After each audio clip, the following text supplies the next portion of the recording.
Darating talaga sa punto ng buhay ng tao na mas pipiliin mo na lang mahalin ang sarili mo. Self-love. Walang restriction, walang stress, walang drama, walang binabagayan, walang sakit ng ulo. Kaya ako, mas pipiliin ko na lang mabuhay mag-isa at mahalin ang sarili ko at magpayaman. Kung ang kapalaran ko ay ang mamatay nang wala nang kasama sa buhay, then let it be. Hahayaan ko maging pataba ako sa lupa para na lang ambag ko sa mundo. Kung hanggang dyan na lang, then let it be. Iba na ako ngayon.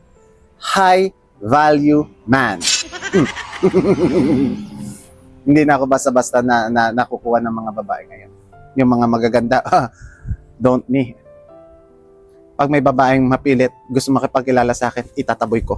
Magiging isnabero ko, suplado.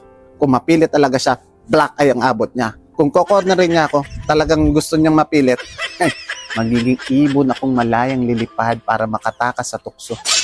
Kung kailangan kong bulagin ang aking mga mata para hindi na makita ng maganda, bubulagin ko.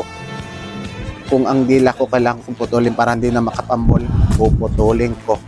Kung ang mga paa ko kailangan kong putulin para hindi na makapamasyal, puputulin ko. Ganyan na ang standard ko. High value. Hindi na ako nakukuha ng mga magaganda-ganda dyan. Ay, not me. Hey, Pogi. Hi.